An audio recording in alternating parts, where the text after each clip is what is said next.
Assalamualaikum warahmatullahi wabarakatuh.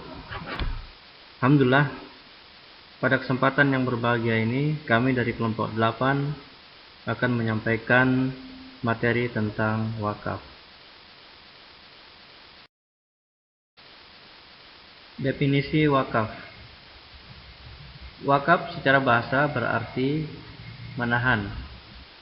Sedangkan secara istilah, wakaf adalah menahan harta yang dapat dimanfaatkan untuk kepentingan umum tanpa mengurangi nilai harta. Keistimewaan wakaf. Wakaf tercatat sebagai salah satu amalan ibadah yang istimewa. Berbeda dengan ibadah lain seperti sholat, puasa, haji, umroh, dan zakat, pahala wakaf tidak terbatas waktu. Artinya, pahala akan terus mengalir selama wakaf tersebut masih digunakan dan bermanfaat bagi orang lain. Hukum wakaf. Terdapat dua jenis hukum wakaf, yaitu hukum berdasarkan Al-Quran dan hadis dan hukum positif. Pada dasarnya, hukum wakaf adalah sunnah. Hal ini merujuk kepada Al-Quran surah Al-Baqarah ayat 261 dan surah Ali Imran ayat 92. Sedangkan berdasarkan hukum positif, wakaf diatur dalam peraturan pemerintah nomor 42 tahun 2006 mengenai pelaksanaan Undang-Undang nomor 41 tahun 2004 tentang wakaf. Di dalam Al-Quran surah Al-Baqarah ayat 261, Allah Subhanahu wa Ta'ala berfirman yang artinya, perumpamaan orang-orang yang menginfakkan hartanya di jalan Allah seperti sebutir biji yang menumbuhkan 7 tangkai. Pada setiap tangkai ada 100 biji. Allah melipat gandakan bagi siapa yang Dia kehendaki, dan Allah Maha Luas dan Maha Mengetahui. Sedangkan di dalam surah Ali Imran ayat 92, Allah Subhanahu wa Ta'ala berfirman, kamu tidak akan memperoleh kebajikan sebelum kamu menginfakkan sebagian harta yang kamu cintai, dan apapun yang kamu infakkan tentang hal itu, sungguh Allah Maha Mengetahui. Di dalam hadis Rasulullah SAW bersabda, apabila seorang manusia itu meninggal dunia, maka terputuslah amal perbuatannya, kecuali dari 3 sumber, yaitu sedekah jariah yang dimaksud dengan wakaf, ilmu pengetahuan yang bisa diambil manfaatnya, dan anak soleh yang mendoakannya. Hadis riwayat Muslim.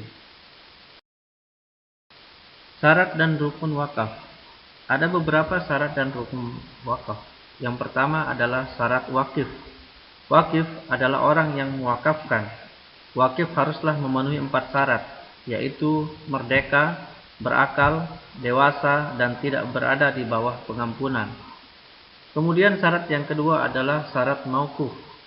Menurut jumhur ulama, harta dipandang sah apabila harta tersebut memiliki nilai, benda bergerak yang boleh diwakafkan. Benda yang diwakafkan harus diketahui saat terjadinya wakaf, dan benda wakaf haruslah milik wakif. Kemudian syarat yang ketiga adalah syarat mauquf alaih. Mauquf alaih adalah orang atau lembaga yang berhak menerima wakaf. Ada 3 syarat yang harus dipenuhi mauquf alaih, yakni tegas dalam mengikrarkan wakaf, jelas dalam menentukan penerima wakaf, dan tujuan wakaf haruslah untuk ibadah. Kemudian syarat yang keempat adalah syarat sigot. Sigot merupakan akad berupa ikrar, isyarat, atau tulisan dari wakif untuk menyatakan dan menjelaskan keinginannya. Sigot haruslah terjadi seketika saat itu juga, tidak diikuti syarat batil dan tidak terbatas waktu, dan wakaf yang telah dilakukan tidak dapat dibatalkan. Adapun unsur wakaf yang harus dipenuhi menurut pasal 6 Undang-Undang nomor 41 tahun 2004 antara lain wakif, nazir, harta benda yang diwakafkan, ikrar wakaf, penerima wakaf, dan jangka waktu wakaf. Jenis wakaf berdasarkan tujuannya. Yang pertama, wakaf keluarga, ditujukan untuk anggota keluarga wakif dan kerabat. Yang kedua, wakaf khairi, difokuskan untuk kepentingan umum dan sosial. Yang ketiga, wakaf mustarak atau gabungan, ditujukan untuk keluarga dan umum secara bersamaan. Allah Subhanahu wa taala berfirman di dalam surah Al-Munafiqun ayat 10 yang artinya, "Ya Tuhanku, sekiranya Engkau berkenan menunda kematianku sedikit waktu lagi, maka aku dapat bersedekah dan aku akan termasuk orang-orang yang soleh." Surah Al-Munafiqun ayat 10. Demikianlah betapa pentingnya wakaf sebagai amal jariah untuk tabungan di hari kemudian nanti. Untuk itu mari kita berwakaf.